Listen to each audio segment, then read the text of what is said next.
ടാറ്റ എത്തിക്കൽ ഫണ്ടിനെ കുറിച്ച് പറയുന്നത് ഇതാണ് വളരെ പോപ്പുലറായിട്ടുള്ള എത്തിക്കൽ ഫണ്ട് ഇന്ത്യയിൽ അവൈലബിൾ ആയിട്ടുള്ളത്.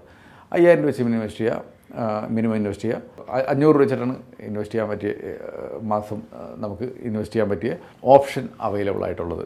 ഇതാണ് കൂടുതൽ പോപ്പുലറായിട്ടുള്ള ഒരു ഫണ്ട് പറഞ്ഞാൽ. പക്ഷേ ഇതിൻ്റെ ടോട്ടൽ റിട്ടേൺ ഒരു ആവറേജ് റിട്ടേൺ കൊടുത്തിരിക്കുന്നത് 14%. ആ ലെവലിലാണ് ഇതിൻ്റെ ഒരു റിട്ടേൺ കൊടുത്തിരിക്കുന്നത്. ഇതിൻ്റെ എക്സ്പെൻസ് റേഷ്യോ എന്ന് പറഞ്ഞാൽ 2.5%. അതാണ് ഇതിൻ്റെ ഒരു എക്സ്പെൻസ് റേഷ്യോ ഇതിൽ ഫണ്ടിൽ പറയുന്നത്.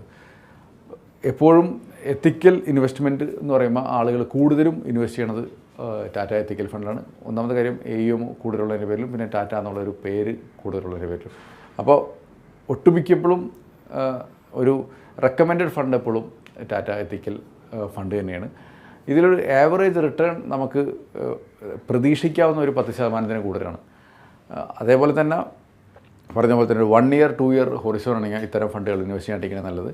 ഒരു 5 years ആ ലെവലിലാണ് നമ്മൾ ഇൻവെസ്റ്റ് ചെയ്യാവുന്ന കാലഘട്ടം എന്നുണ്ടെങ്കിൽ ഇതിൽ ഇൻവെസ്റ്റ് ചെയ്യണത് എന്തുകൊണ്ടും നിങ്ങൾക്ക് മെച്ചമുള്ളതാണ്.